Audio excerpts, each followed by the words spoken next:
던지시오 라고 하는 제목으로 같이 은혜를 나누고 싶습니다. 한번 따라서 합시다. 던지시오.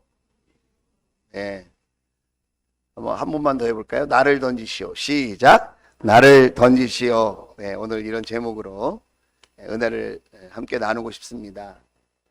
오늘 이 예배는 아주 특별한 예배인 것 같아요. 왜냐하면 하나님께서 사랑하시는 한 분 한 분들이 모이셨거든요. 여러분은 보통 분이 아닙니다. 하나님께서 주목하시고 사랑하셔서 부르신 한 분 한 분들이 오늘 하나님의 뜻과 계획과 섭리 속에서 하나님의 위대한 계획 속에서 우리가 함께 마음을 모아 예배하는 줄로 믿습니다. 여러분과 함께 예배함이 하나님께 기쁨이고 또 오늘 우리의 예배를 통해서 하나님 크게 영광 받으시기를 주의 이름으로 축복합니다. 성경에서 가장 유명한 이야기를 하나 꼽으라고 한다면 빠지지 않는 이야기, 그 요나 이야기입니다. 그래서 우리는 요나 이야기를 들을 때마다 동화 속의 한 이야기처럼 듣기도 하고 또 소설 속의 주인공으로 요나를 만나기도 합니다. 잊지도 않는 이야기를 무언가 교훈을 주려고 재밌게 각색을 해서 우리에게 말하고 있구나, 그런 생각을 하게 합니다. 하지만 이 요나라고 하는 인물은 가상의 인물이 아니고 소설이나 영화 속에 또는 만화 속에 나오는 주인공이 아니고 실제로 역사 속에 존재했던 그런 사람이라는 것입니다. 열왕기하 14장 25절에 보면 요나라고 하는 하나님의 종을 이렇게 소개하고 있습니다. 주 이스라엘의 하나님께서 그의 종인 가드 헤벨 사람 아미떼의 아들 요나 예언자에게 말씀하신 그대로였다 그랬습니다. 혹시 전 세계적으로 왕에 대한 이야기를 가장 오랫동안 기록한 나라가 어느 나라인지 아세요? 중국에 왕에 대한 실록이 기록되어져 있는데 296년? 296년 동안의 왕의 이야기를 기록해 놓은 실록이 있다는 거예요. 여러분, 우리 조선 왕조 실록이 있죠? 몇 년 동안 기록한지 아십니까? 472년 동안 25명의 군주의 이야기가 가감없이 기록되어져 있습니다. 전 세계적으로 가장 오랜 왕조에 대한 이야기를 역사적으로 기술한 나라, 우리나라입니다. 그런데 조선시대에는 사법이라는 게 있었다고 그래요. 사법. 그게 뭐냐면 왕이라도 왕에 대한 역사적인 진술에 대해서 자기가 보지 못하게 하는 거예요. 왕이어도 못 봐요. 왕이 보면 왜 내 이야기를 이렇게 안 좋게 썼지? 바꿔라. 사관들이 목숨을 걸고 그걸 지켜냈습니다. 그리고 나중에 법으로 만들어서 왕이어도 보지 못하도록 했습니다. 역사적인 진술은 진실을 동반하지 않으면 가치가 없다, 이 말입니다. 마찬가지로 열왕기 상하는 이스라엘의 역사를 기록해 놓은 책입니다. 사관들이 기록했다고 전해져 오는데 역사적인 사실을 있는 대로 기록한 책이라는 거예요. 그래서 가드 헤벨 사람이라고 할 때 가드 헤벨이 어디일까요? 여러분 처음 들어보신 분도 계실 텐데 갈릴리 근처 지역이에요. 다시 말하면 갈릴리 지역의 사람 아미떼라는 말의 뜻은 성실하다입니다. 나의 진리, 나의 성실이라는 뜻이에요. 아미떼라는 말이 히브리어로. 그러니까 아미떼라고 하는 사람은 실존 역사 속에 존재했던 인물이며 그는 매우 성실하게 또 매우 신실하게 하나님을 섬겼던 하나님의 종이었다라는 거예요. 하나님의 사람. 참 성도인데도 누가 봐도 신실한 분이었다 이 말이에요. 그 아버지가 아들을 딱 낳았어요. 너무 감사해가지고 하나님 앞에 그 아들의 이름을 지었는데 그 아들의 이름을 도브라고 지었어요. 도브가 뭘까요? 그래서 많이 들어본 것 같지 않아요? 비둘기라고 이름을 졌다는 거예요. 비둘기야. 아들 이름이 비둘기예요. 왜 비둘기로 졌을까요? 비둘기의 상징은 용서와 평화입니다. 그리고 메신저. 옛날에는 지금처럼 카톡을 보낼 수가 없어요. 문자를 보낼 수 없습니다. 그래서 어떻게 했죠? 편지를 써서 비둘기 다리에다 묶어가지고 비둘기를 띄우는 겁니다. 그럼 비둘기가 가서 약속된 장소에 내려앉으면 그 다리에 있는 종이를 빼서 읽어보는 겁니다. 이렇게 메시지를 주고받았어요. 다시 말하면 아들을 낳고 아들을 향한 기대와 소망을 갖기를, 우리 아들은 하나님의 용서와 평안을 전하는, 하나님의 용서와 사랑과 평화를 전달하는 메신저, 평화의 사람, 용서의 사람으로 살았으면 좋겠다. 하나님의 말씀에 이끌리는 그런 신실한 삶을 살았으면 좋겠다. 그런 소망을 가지고 아들의 이름을 지었다는 거예요. 그 이름이 뭐라고요? 요나라는 겁니다. 요나. 자, 이 이야기가 요나서 1장에 그대로 재현되고 있습니다.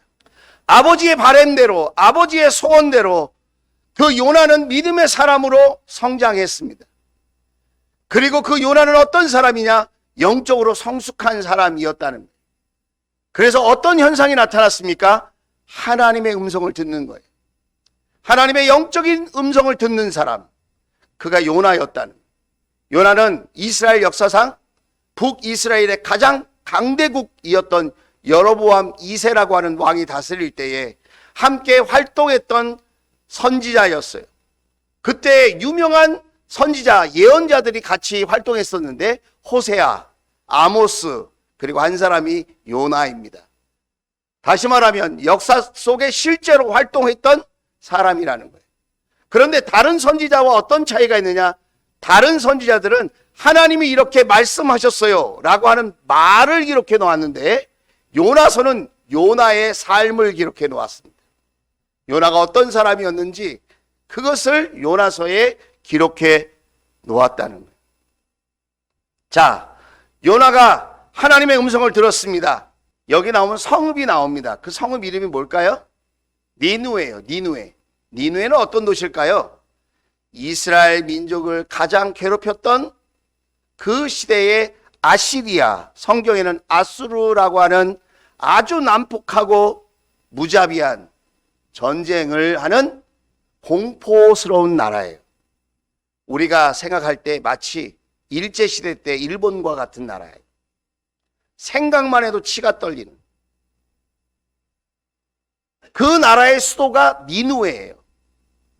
그 당시 고대 옛 도시에, 번성한 도시에 보통 인구가 얼마였느냐? 보통 성읍에 1만 명이 살고 있으면 엄청나게 큰 도시였어요. 근데 니누에는 그 당시에 어린 아이들이 12만 명이래요. 신학자들 중에 추산해 보면 니누에는 100만 명의 사람들이 살았을 것이다. 여러분, 10,000명만 해도 큰 도시인데 100만 명이 살았다고 한번 생각해 보세요. 아니, 100만 명은 둘째치고 12만 명이 살았다고 한번 생각해 보세요. 그것도 적은 도시가 아니죠? 양주는 아직 30만이 안 된 걸로 알고 있는데 엄청나게 큰 도시예요. 그런데 그 큰 도시가 사람의 눈으로 볼 때는 큰 도시고 경제적으로, 정치적으로, 군사적으로 능력 있는 도시, 활력 있는 도시, 살만한 도시처럼 보였지만 하나님의 눈에는 그 도시가 어떤 도시다? 죄악이 가득한, 죄와 악이 가득한 도시였다는 거예요. 하나님은 살아계신 줄로 믿습니다. 하나님은 살아서 보고 계신다는 거예요. 그들의 죄악이 내 앞에까지 이르렀다. 내가 이렇게 지켜보고 있었는데 그 죄악이 쌓여서 내가 도저히 부인할 수 없을 만큼의 엄청난 죄악이 지금 쌓여 있다라는 거예요. 하나님이 그 죄악을 해결하시기 위해서 지금 누구를 찾으시는 거예요? 누구를 부르시는 겁니까? 누구에게 말씀하셨어요? 믿음의 사람 요나에게. 요나에게 뭐라고 말씀하십니까? 너는 어서 일어나라. 너는 어서 일어나라. 일어나라라고 하는 히브리 말이 쿰이에요. 쿰. 달리다 쿰. 어디서 들어보셨죠? 소녀야 일어나라. 달리다 쿰. 여기 쿰이 일어나라라는 거예요. 그리고 니느웨로 가서 그 성읍에 대고 하나님의 심판, 하나님의 용서, 하나님의 구원을 외쳐라. 외쳐라가 케라예요. 케라.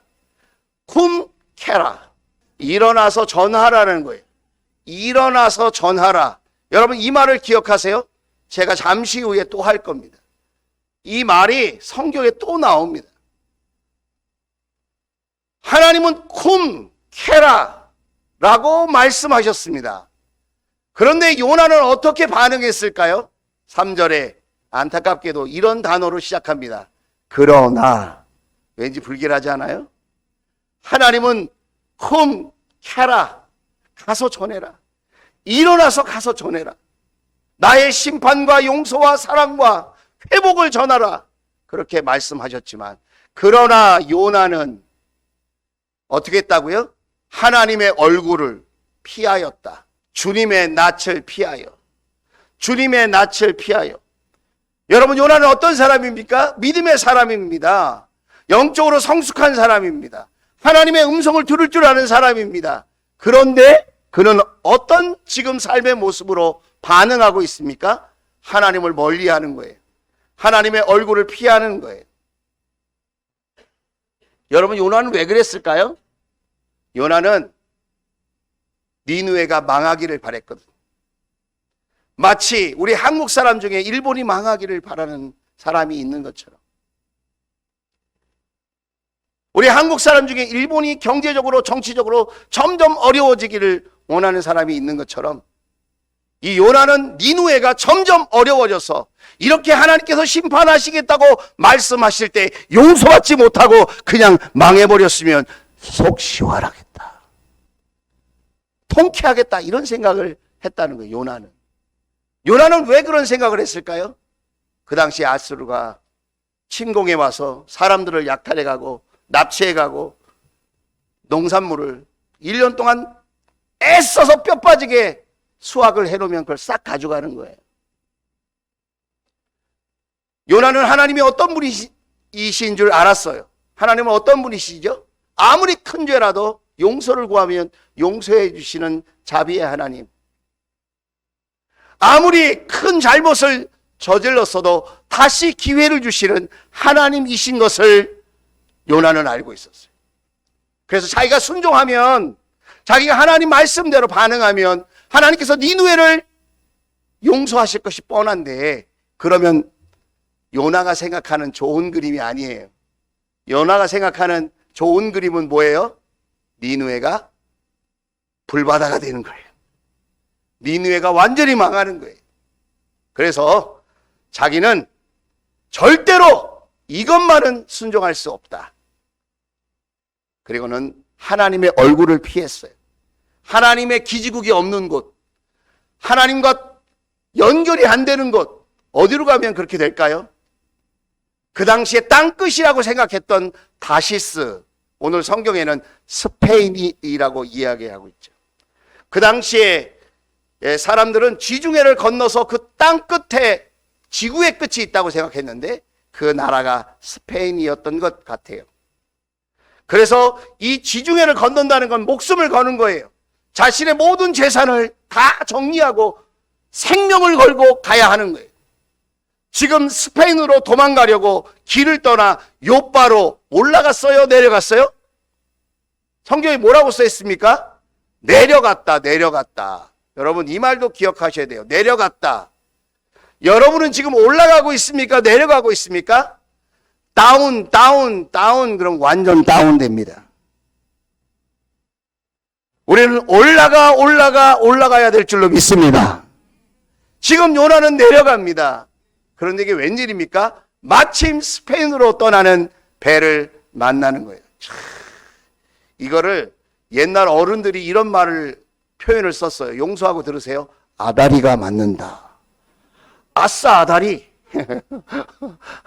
야, 내 계획이 완벽한가 봐.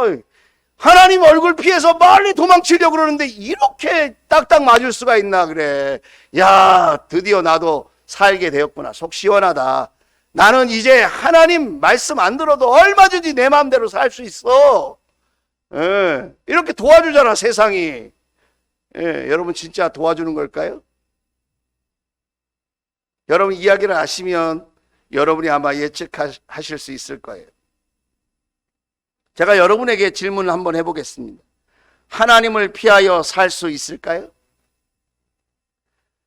영국의 유명한 설교자인 찰스 스펄전은 이렇게 얘기했습니다. 피할 수 있을 때까지 피해보라. 만약 피할 수 있다면 사명이 아니다. 다시 한번 얘기해 볼까요? 피할 수 있을 때까지 피해보라는 거예요. 만약 피할 수 있다면 사명이 아니다. 도망칠 수 있을 때까지 도망쳐봐라. 도망칠 수 있다면, 하나님을 정말 띄워놓고 내가 세상으로 완전히 도망칠 수 있다면 그건 사명이 아니다. 여러분은 어떠신지 모르겠는데 죄 취해 있는 사람은 못 도망가더라고요. 저도 도망쳐 보려고, 피해 보려고, 숨어 보려고, 하나님의 말씀을 모른 척 해보려고 아무리 몸부림치고 하면 할수록 마치 다윗의 고백처럼 내가 새벽 날개짓을 해서 바다 끝에 거할지라도 그 끝에 누가 있다고요? 하나님이 떡하니 먼저 와 계시는 거예요. 여러분 못 도망갑니다. 하나님이 저와 여러분을 향한 좋은 계획을 갖고 계시거든요. 믿으십니까? 하나님을 피할 수 있는 사람은 아무도 없다. 아싸! 아다리가 맞는다. 나는 드디어 도망친다. 나는 하나님을 피한다. 못 피했어요. 4절 말씀부터 보면 하나님이 어떻게 하시는지 아십니까? 하나님이 계속 따라오십니다. 왜 따라오실까요? 사랑하니까 따라오시는 거예요. 사랑으로 뒤따라가시는 하나님. 사랑하니까 쫓아가는 거예요. 내가 널 사랑하기 때문에 나와 멀어지는 것을 견딜 수 없어. 내가 너를 얼마나 사랑하는 줄 아니? 내가 너에게 얼마나 좋은 계획을 갖고 있는 줄 아니? 네가 나를 멀리 떠나. 나와 멀어지는 것을 나는 견딜 수 없어. 사랑하면 헤어지지 않는 거야. 다시 돌아와. 하나님이 막 뒤쫓아가십니다. 하나님이 막 뒤따라가십니다. 저도 막 도망치려고 많이 해봤어요. 근데 하나님이 계속 뒤쫓아오시는 거예요. 아, 왜 그랬어요, 하나님? 아, 그냥 날 내버려 두세요. 하나님이 안 된대. 내가 너를 얼마나 사랑하는지 아니? 나는 너랑 헤어지는 것을 생각해 본 적이 없어. 다시 내 앞으로 와. 하나님 말씀해 주십니다. 내가 더 잘해줄게. 하나님 뭐가 아쉬워서 그런 얘기를 하십니까? 아, 요나 말고 사람이 없습니까? 요나 말고도 얼마든지 많은 사람들이 있고 더 크게, 더 멋지게 우리 하나님이 그렇게 세워서 쓸 사람이 많이 있음에도 불구하고 하나님의 사랑은 결코 포기되지 않는다.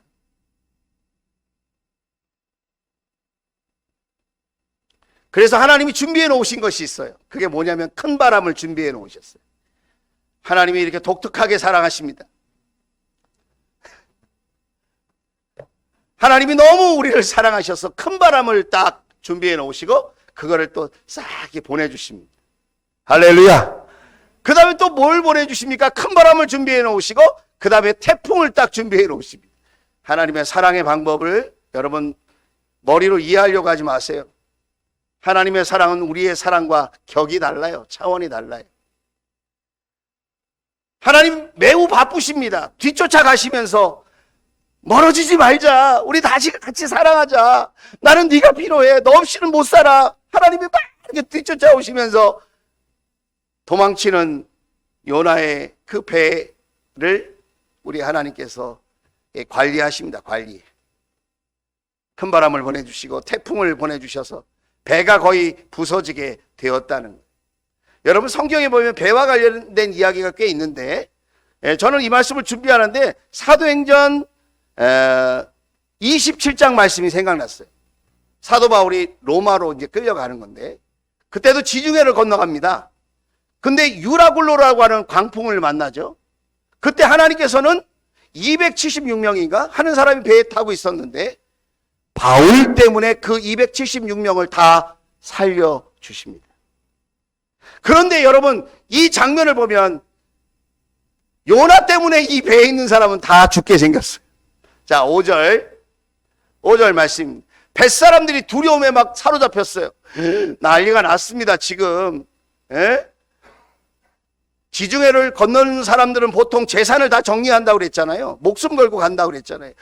그 배에 전 재산이 다 실려 있는 거예요. 저마다 저희 신들에게 부르짖는 거예요. 저들이 탄 배를 가볍게 하려고. 여러분, 풍랑이 크게 일수록 어떻게 해야 되는지 아세요? 배를 가볍게 해야 돼요. 그래서 파도에 가볍게 배가 타고 이렇게 적응해서 가야 되거든요. 무겁게 배를 만들어 놓으면 배가 파도를 타는 게 아니라 뒤집힙니다. 전복이 되는 거예요. 전복. 그러니까 어떻게 해요? 자기의 재산을 바다에 버려야 돼요. 여러분, 재산은 내 목숨보다 소중하지 않다. 믿으십니까? 열심히 모으세요. 열심히 버세요. 그러나 내 목숨보다 소중하지 않다는 것을 여러분 꼭 기억하셔야 돼요. 저들이 탄 배를 가볍게 하려고 배 안에 실은 짐을 바다에 던졌어요. 그리고 요나는 어떻게 합니까? 참 아이러니하게도 배 밑창에 내려가서 누워서 깊이 잠들어 있었다는 거예요. 어떻게 이럴 수가 있을까요? 여러분, 하나님을 멀리하는 사람, 하나님과 멀어진 사람은 특징이 있는데 소망이 없다는 거예요. 소망이 죽었어요. 소망이 죽은 사람의 특징은 뭔지 아세요? 게을르다는 거예요. 아침에 일찍 일어날 이유가 없어요. 아니, 소망이 없는데 왜 아침에 일찍 일어납니까? 이 소망이 죽은 사람의 특징은 뭐냐면 부지런하지 않다는 거예요. 여러분, 소망이 없는데 왜 부지런하게 삽니까? 되는 대로 살지. 그냥 눈 떠서 일어나는 그 시간이 기상시간이에요. 먹고 싶으면 먹고, 놀고 싶으면 놀고, 그리고 이리저리 뒹굴면서 핸드폰이나 보고, 소망이 죽은 사람의 모습이. 그런 사람들은 잠이 많다는 거예요, 또. 요나는 영적으로 죽어 있는 사람이었기에 잠이 많은 사람이었다는 거예요. 지금 배가 뒤집힐 줄도 모른다고 하면서 사람들이 아우성치고 부르짖고 자신의 재산을 바다에 던지는 그런 절박한 순간이었음에도 불구하고 요나는 깊이 잠들어 있었다. 종교개혁자 루터는 이렇게 말했어요. 요나는 죽음의 잠에 빠졌다는 거예요. 여러분, 잠잘 때마다 그런 걸 못 느끼십니까? 이 잠자다가 어느 날 내가 못 깨어날 수도 있겠구나. 그런 생각 안 해보셨어요? 그리스 신화에 보면 잠의 신의 형이 죽음의 신이래요. 뭔가 의미하는 바가 있지 않습니까? 여러분, 저와 여러분은 지금 영적으로 잠이 들었을까요? 영적으로 깨어 있을까요? 나는 하나님과 멀어지고 있을까요? 하나님과 가까워지고 있을까요? 6절 말씀입니다. 마침 선장이 그에게 와서 그를 보고 소리를 쳤다. 당신은 무엇을 하고 있어? 잠을 자고 있다니. 쯔쯔쯔. 요나는 하나님을 믿는 사람이에요. 요나는 영적으로 하나님의 음성을 들을 줄 아는 사람이었어요. 그런데 요나는 지금 잠들어 있습니다. 무엇을 이야기합니까? 하나님을 믿고 영적으로 성숙한 사람도 영적인 잠에, 죽음의 잠에 빠질 수 있다는 거예요. 영적 침체에 사로잡힐 수 있다. 그러면 어떤 현상이 일어나는 줄 아세요? 불신자가 믿는 사람들을 향해서 야, 니네들 왜 그렇게 살아? 그렇게 살면 안 돼! 라고 말을 한다는 거예요. 여러분, 선장은 불신자예요. 선장은 이방인입니다. 선장은 하나님을 믿지 않아요. 그런데 하나님을 믿는 요나에게 말합니다. 야, 너 뭐하고 있어? 잠을 자고 있다니. 야, 꿈 깨! 일어나서 너의 신에게 기도해야지. 지금 잘 때가 아니야. 여러분, 일어나라는 말이 뭐라고 그랬지 아까? 고세 잊어버렸어요? 히브리어로 일어나라라고 하는 말이 무슨 말이라고요? 콤, 부르짖어라. 가서 외쳐라. 그 말이 무슨 말이라고요? 세라, 세라. 콤 세라. 콤 캐라, 캐라, 캐라. 콤 캐라. 꿈을 깨야 돼, 깨. 지금 잘 때가 아니야, 잘 때가 아니야. 지금 세상을 보세요. 지금 잘 때인가? 지금 내려가고 또 내려가고 완전 다운되고 지금 그럴 때가 아니에요. 지금 믿음의 사람인 저와 여러분이 깨어날 때예요. 꿈에서 깨어나서 하나님을 찾고 하나님을 구하고 하나님 앞에 기도해야 될 때라는 거예요. 여러분 불안해하고 걱정만 하지 마시고 꿈 캐라. 꿈에서 깨어나야 돼. 잠에서 깨어나야 돼. 깊은 잠에서 일어날 수 있기를. 하나님을 부르짖고 찾을 수 있는 사람들이 될 수 있기를 주의 이름으로 축원을 드립니다. 행여라도 그 신이 우리를 생각해 준다면 우리가 죽지 않을 수도 있지 않소? 이게 불신자가 하는 말이에요. 자, 7절 말씀을 보면 제비를 뽑습니다. 제비를 딱 뽑았어요. 성경에는 제비를 뽑는다고 돼 있죠. 근데 원래는 제비를 던지는 거야, 던지는. 이게 조각돌, 조그만 돌을 던져요. 이렇게 던져가지고 그 돌이 굴러가는 사람 앞에 그 사람이 제비가 뽑힌 거예요. 자, 요나는 영적인 사람이에요. 그래도 하나님의 음성을 듣는 사람이에요. 자기가 자고 일어났는데 불신자가 막 이렇게 콤깨라고 얘기하고 부르짖으라고 얘기하고 제비를 뽑았는데 제비가 자기한테 당첨됐어. 저 어저께 3등 제비 뽑았어요. 어저께 우리 목장에 VIP 우리 자매님이 프리마켓을 한다고 그래서 우리 목자님이 한번 가보자고 그래서 제가 한번 갔어요. 그 마을을 소개하는 잔치인데 거기 1,000원에 제비를 뽑는 거예요. 뭐 이런 얘기 해도 될까 모르겠네. 3사람이 갔는데 2사람은 꽝 했어요. 저는 3등 했어요. 기분 나쁘신 분은 없죠? 네, 그래서 선물로 드리고 왔어요. 제비를 뽑으면서 느꼈죠. 아, 하나님이 나를 사랑하시는구나. 용서해 주십시오. 우리 다 사랑하시는데. 여러분, 요나는 알았을 거예요. 아, 하나님이 나에게 뭔가 말씀하고 계시는구나. 어떻게 이런 제비가 나에게 뽑힐 수 있을까? 그리고 8절에 물어봅니다. 뭐라고 물어봅니까? 누구 때문에 이런 재앙이 우리에게 내렸어? 당신은 무엇하는 사람이며 어디에서 오는 길이요? 어느 나라 사람이요? 어떤 백성이요? 이렇게 물어봅니다. 그런데 요나가 이렇게 얘기합니다. 9절 같이 한번 읽어봅시다. 시작. 그가 그들에게 대답하였다. 나는 히브리 사람이요 하늘에 계신 주 하나님 바다와 육지를 지으신 그분을 섬기는 사람이요. 여러분 지금 행동은 엉뚱하게 하면서 말은 똑바로 하는 거예요. 참 웃기지 않아요? 지금 얘기하는 건 나는 하나님을 섬기는 히브리 사람이야. 나는 창조주 하나님을 믿는 사람이야. 하늘에 계신 주 하나님 바다와 육지를 지으신 그분을 섬기고 그분을 예배하는 사람이야. 그리고 자기는 불순종하고 도망치고 있다는 거예요. 하나님의 말씀에 감사하지 못하는 사람은 불순종하게 되어집니다. 감사를 알지 못하는 사람은 하나님의 역사를 보지 못합니다. 불평하고 원망하고 여러분 낙심하는 사람은 하나님의 위대하심을 경험하지 못합니다. 수많은 사람 중에 요나를 택하여 부르시고 요나에게 말씀하셨을 때 요나가 이렇게 반응했다면 얼마나 좋을까요? 오 하나님 감사합니다. 저에게 이런 사명을 주시고 저를 이렇게 쓰임 받을 수 있는 기회를 주셔서 고맙습니다. 제가 부족하지만 순종하기 원합니다. 제가 연약하지만 하나님 말씀 따라 살기를 원합니다. 주여 나를 통하여 일하시옵소서. 나의 생애를 받으시옵소서. 하나님 감사합니다. 요나의 생각은 니누에가 멸망하는 것이었고 그의 그림은 니누에가 불바다가 되는 것이 좋은 그림이라고 생각했을지라도 하나님이 아니야. 나는 용서해주고 싶어. 나는 그 도시의 사람들을 다시 기회를 주고 싶어. 나는 그 도시에 살고 있는 사람들이 다시 살아나기를 원해. 그들은 나의 사랑을 받는 백성들이 되었으면 좋겠어. 자기 생각하고 달라도 요나가 아 하나님 그러십니까? 그러면 제가 바꾸겠습니다. 하나님의 뜻대로 되기를 원합니다. 여러분, 그랬으면 얼마나 좋았을까요? 그러니까 그렇게 하지 않았다는 거예요. 자, 10절 말씀 보세요. 10절 말씀. 요나가 그들에게 솔직하게 고백합니다. 자기가 주님의 낯을 피하여 달아나고 있다고 말하니 사람들이 그 사실을 알고 겁에 질려서 그에게 소리쳤다. 여러분, 불신자의 믿음을 보세요. 어쩌자고 당신은 살아계신 하나님 앞에 이런 일을 하였소. 말은 요나가 그럴듯하게 하는데 믿음은 불신자가 더 많아.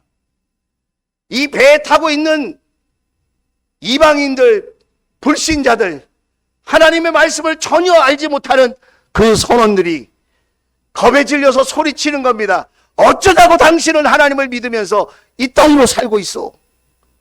요즘 우리가 듣는 이야기 같지 않습니까? 너는 하나님을 믿는 사람이 왜 기도도 안 해? 야, 요즘 새벽 예배 안 나가니? 주일날인데 이렇게 늦어도 되니? 너 하나님을 믿는다면서 왜 이렇게 살아? 어쩌자고 당신은 이런 일을 하였어. 우리가 믿음의 사람답게 살지 못하면 세상으로부터, 불신자로부터 이런 책망을 받게 되어진다는 거예요. 자, 이제 어떤 일이 일어날까요? 요나가 결단을 합니다. 하나님의 뜻이 어디 있는지 분별합니다. 나 때문에 이 배에 타고 있는 모든 사람들이 죽을 수도 있다고 하는 그런 마음을 갖게 되어집니다. 그리고 자신을 던집니다. 하나님의 살아계심을 생각하면서, 그리고 이 배에 타고 있는 소중한 생명들을 기억하면서 자신을 던지는 거예요. 자신을 던질 때 요나의 마음이 어떠했을까요? 내가 죽어야 해결되네. 그리고 염치 없는 마음으로 그 바다에 던지라고 했을까? 아니면 하나님의 그 사랑과 하나님의 은혜와 하나님의 계획 앞에 연약한 자기 자신을 후회하면서 이때라도 깨닫게 하신 하나님께 감사하는 마음으로 자신을 내어놓았을까? 어떤 분은 이렇게 얘기하더라고요. 아니, 자기가 죽을 것 같으면 자기가 바다에 심청이처럼 뛰어들지 왜 나를 던지라고 그래? 옆 사람 골치 아프게. 자기가 죽어야 끝날 줄 알면 자기가 그냥 빠지면 되잖아. 그런데 요나는 이렇게 얘기해요. 12절에 그가 그들에게 대답하였다. 나를 들어서 바다에 던지시오. 이거 무슨 짓입니까? 왜 주위에 있는 사람을 괴롭혀? 그러니까 자기가 그냥 뛰어 들어가면 되지.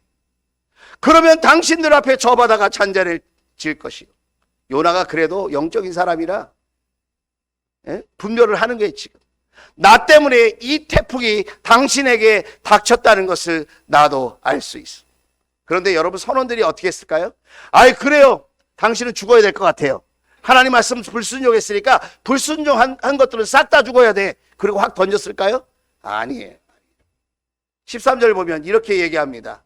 뱃사람들은 육지로 되돌아가려고 노를 열심히 저었다는 거예요. 이거 무슨 말이냐면, 하나님 앞에 말씀을 안 들을 수도 있고 불순종할 수도 있는 거지. 그것 때문에 목숨을 버려야 돼? 그건 너무한 거 아니야, 하나님이? 당신 그럴 필요 없어. 그럴 필요 없어. 당신 바닷속에 들어가지 않아도 돼. 당신이 던지라고 그러는데 우리 못 던져. 이게 뭐 죽을 죄야, 그게. 우리가 다시 노력해 볼게. 그리고 막 노력하는 거예요. 육지로 되돌아가려고. 바다의 파도가 점점 더 거세게 일어났으므로 헛일이었다. 그래서 하나님이 지금 헛일 되게 만드시는 거예요. 파도가 점점 더 거세게 일어나므로 헛일이었다는 거예요. 누구 때문에 이런 일이 일어납니까, 지금? 요나 때문에. 혹시 여러분의 가정에 풍랑이 일고 있습니까? 여러분의 가정에 큰 바람이 불고 있습니까? 여러분 가정에 태풍이 분 것처럼 지금 위기를 만났습니까? 재산보다도 소중한 것을 잃게 되었습니까? 누구 때문에 그랬다고 생각하십니까? 이유가 뭐라고 생각하십니까? 혹시 요나 같은 나 때문에 그런 것은 아닐까요? 주변에 있는 사람들이 도와주려고 애써도 그 도움이 유익하지 않은 거예요. 요나가 깨달아야 되는 겁니다. 내가 깨달아 우리 가족이 살 수 있다면, 내가 깨달아 우리 직장과 사업장이 살 수 있다면, 내가 깨달아서 우리 목장과 교회가 살 수 있다면, 저와 여러분이 깨달아서 이 민족이 살 수 있다면, 대한민국이 깨달아서 전 세계가 살 수 있다면, 여러분, 우리는 불신자의 탓이라고 말하고 싶어 하는 경우가 종종 있는데, 하나님은 불신자에게 책임을 한 번도 묻지 않으셨다는 거예요. 하나님은 요나에게 집중하십니다. 왜? 하나님의 사랑을 받는 사람은 요나거든요. 14절, 그들은 주님을 부르며 아뢰었다. 그러면서 이렇게 얘기하는 거예요. 주님, 이 사람을 죽인다고, 이 사람을 바다에 던진다고 우리를 죽이지 말아 주십시오. 우리를 심판하지 말아 주십시오. 그러면서 불신자들이 하는 이 이야기를 들어보세요. 하나님은 어떤 분이라고요? 불신자가 얘기하는 거예요. 불신자. 교회도 안 다니고 하나님을 알지도 못하는 사람이, 성경 공부도 일도 안 하는 사람들이 얘기하는 거예요. 주님께서는 뜻하시는 대로 하시는 분이시다. 주님은 뜻하시는 대로 하시는 분이시다. 불신자들이 더 잘하는 경우가 있다는. 오늘 여러분 주위에 불신자가 여러분에게 무언가 말했다면 그 이야기도 귀담아 드릴 필요가 있다는 거예요. 15절에 이렇게 이야기되어 있습니다. 그들은 요나를 드디어 들어서 바다에 던졌다. 폭풍이 일던 바다가 드디어 잔잔해졌다는 거예요. 그 풍랑의 문제, 그 큰 바람의 문제, 그 목숨을 위태롭게 했던 문제는 요나가 바다에 들어가는 순간 잔잔해졌다는 거예요. 하나님의 사랑을 믿고 그 바다에 들어간 요나, 내가 하나님의 뜻에 불순종해서 나 때문에 이런 문제가 생겼으니, 내가 하나님께로 돌아가면, 하나님 품에 안기면, 하나님과 다시 가까워지면 이 모든 문제가 해결해질 것이라고 생각하고 하나님의 사랑의 품 같은 그 바다에 자신을 던질 때에 여러분, 그 바다의 문제가 해결됐다는 거예요. 저와 여러분이 믿음이 있다면 내 주위에 믿음이 연약한 자들을 탓하지 말고 믿음 있는 내가 어떻게 살고 있는지를 점검해 볼 수 있게 되기를 주의 이름으로 축원을 드립니다. 하나님이 어떻게 하셨을까요? 때는 이때다. 그냥 물 막 먹고, 그 물속에서 막 고통스럽게 하나님이 하셨을까요? 저 같으면 그렇게 했을지 몰라요. 이번 기회에 고생 좀 해라 그래. 그런데 하나님이 너무 요나를 사랑하셔서 준비를 싹 해놓으셨어요. 자, 17절에 주님께서는 큰 물고기 한 마리를 마련하여 두셨다가 요나를 삼키게 하셨다. 요나는 사흘 밤낮을 그 물고기 뱃속에서 지냈다. 이 이야기를 예수님께서 마태복음 12장에 하셨어요. 자, 같이 한번 읽어봅시다. 시작. 요나가 사흘 낮과 사흘 밤 동안을 큰 물고기 뱃속에 있었던 것 같이 인자도 사흘 낮과 사흘 밤 동안을 땅속에 있을 것이다. 할렐루야. 예수님의 십자가 죽음을 요나의 뱃속의 이야기와 연결시키셨어요. 예수님이. 하나님의 마음은 어떤 마음일까요? 요나를 복음의 사람으로 쓰시기를 원하는 거예요. 요나를 인류 역사상 최초의 선교사로 쓰시기를 원하시고 높여주시기를 원했다는 거예요. 요나를 성경 역사 속에, 인류 역사 속에 존경받는 인물로 만들어주고 싶었다는 거예요. 여러분, 목자 목녀는 하나님의 마음속에 있는 축복의 사람들인 줄로 믿습니다. 힘들고 어렵게 하려는 게 아니에요. 놀라운 하늘의 복을 주려는 하나님의 마음이 담겨져 있다는 거예요. 목자 목녀님이 되십시오. 목자 목녀님을 더욱 축복해 주십시오. 그 축복에 동참할 수 있게 되기를 주의 이름으로 축원을 드립니다. 하나님의 마음은, 하나님의 진심은 놀라운 하늘의 복을 주시려는 거예요. 요나를 괴롭히는 것이 아니에요. 너무 사랑하시고 요나를 너무 아끼시기 때문에 뒤쫓아 가십니다. 큰 바람을 준비해 놓으셨습니다. 태풍을 준비해 놓으셨습니다. 그리고 요나 주위에 선원들을 준비해 두셨습니다. 불신자들을 준비해 두셨습니다. 그리고 바다에 던질 수밖에 없도록 제비를 뽑게 하십니다. 세상에 우연은 없다. 한번 따라서 하겠습니다. 세상에 우연은 없다. 하나님의 계획 속에 있는 거는 저와 여러분의 삶. 하나님이 그렇게 하셔서 요나가 바다에 자신의 인생을 던지고 맡길 때에, 자신의 인생을 던지고 맡길 때에 하나님께서 큰 물고기를 준비해 놓으셨어요. 여러분에게 질문 한번 해볼게요. 자, 이 큰 물고기가 무엇일까요? 자, 이 물고기의 종류는 무엇일까요? 1번 고래, 2번 상어, 3번 모르겠다. 자, 오늘 이원석 성도님이 오셨는데 너무 감사해요. 대표로 우리 그 배우자 되신 우리 조미영 권사님께 여쭤보도록 하겠습니다. 자, 1번일까요? 2번일까요? 3번일까요? 아무거나 하나 말씀해 주시면 되겠습니다.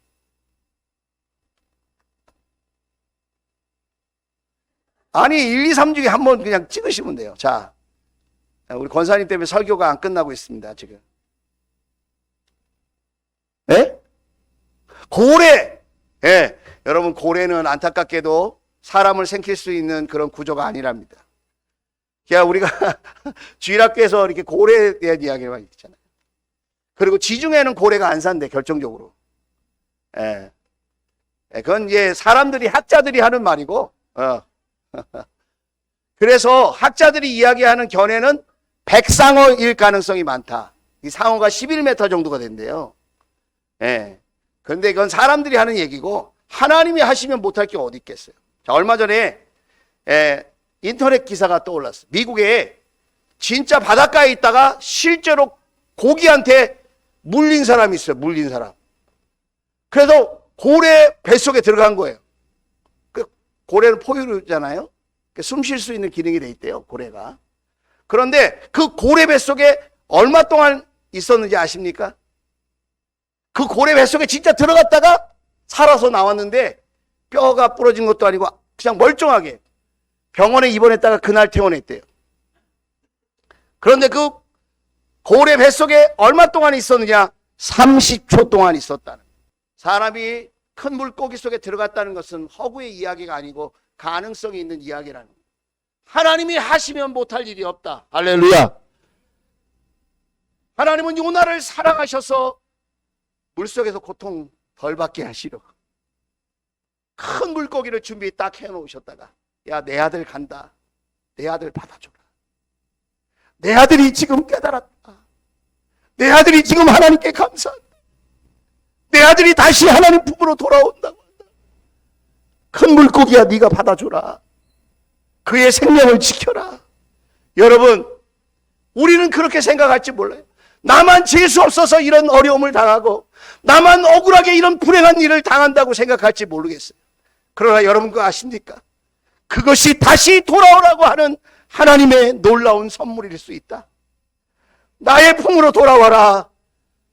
세상 사람 말 듣고 세상에서 너희 고집대로 너의 철학대로만 살지 말고 내가 너에게 말한 대로 한번 살아보지 않겠니?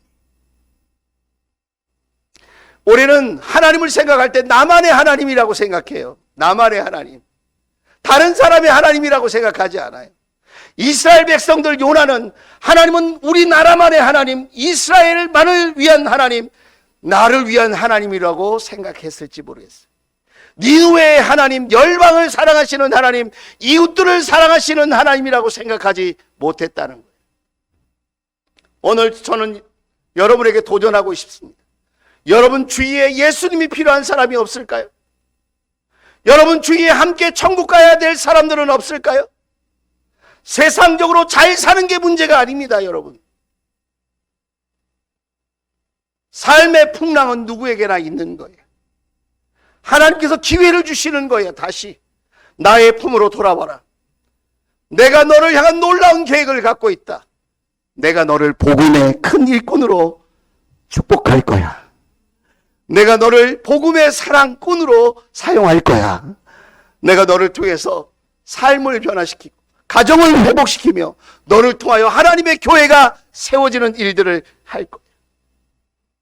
사랑하는 내 아들아, 내 딸아, 나의 품으로 돌아오렴. 나는 너를 사랑한다. 하나님은 요나를 정말 사랑하셔서 놓치고 싶지 않았다는 거예요. 오늘 저와 여러분이 그 하나님이 부르시고 찾는 그 사랑 앞에 순종함으로 한 주일 동안 내가 만나야 될, 내가 전해야 될 그 복음을 들어야 될 사람이 누군가 여러분 찾아갈 수 있기를 바랍니다.